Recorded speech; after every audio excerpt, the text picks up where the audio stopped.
Hello guys, gasingot ba imong kilikili? Gasingot ba imong tiil? O gasingot ba imong kamot? Well, pareha na ta. Pero guys, na ako i-share sa inyo ha. Sa mga singtanon diha, o kanang nagamit og mga, maski dili singtanon nga nagagamit og mga deodorant, na ako'y tipid tips para sa inyo ha guys.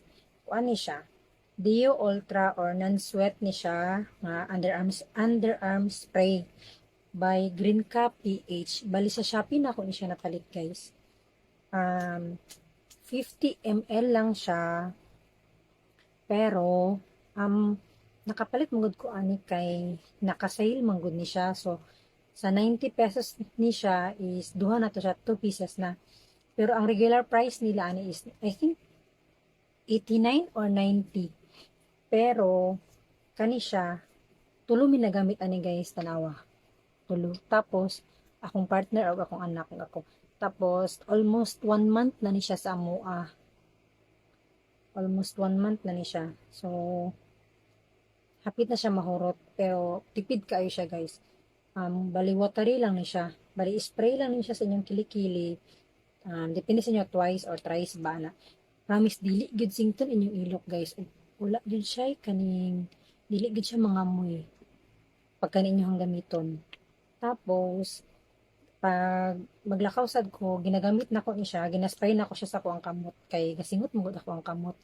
O pwede po siya sa tiil guys pag sinto ninyong tiil kasi balisin tanon mo kung nga tao tanawa gisungot na magani ko karon no. Pero lain man sad gud mag-spray ko ni para sa akong nawong no, dili sad siguro pwede nga mag-spray ko sa akong nawong ani. So basta i-try ninyo ni guys. Ibutan ako sa link ibutan ako sa baba sa comment ang link ani guys mo ni siya. Deo Ultra Underarm Spray. Ang amoy sa dani guys kay ano lang siya, mura kag walay simhutan, odorless siya pero watery siya. Awa guys, try na kag spray diri ha. Kana siya. Kana siya watery siya guys. Pag spray ni siya sa inyong kilikili, syempre basa siya kadyot. Kay watery man siya no, pero i-absorb na siya, mawala ra na siya, mauga ra na siya dayon guys. Promise effective gid kaayo ni siya guys.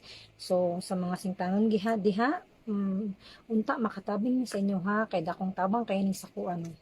Ayo lang i-spray sa inyong nawong kay basin delikado sa tuang nawong. Syempre kay ang uban mga sensitive skin baya no, ana. Tapos basin dili pwede sa mata, ano nang dapat ano lang siya, external use lang siya. So, mao lang to guys. Thank you.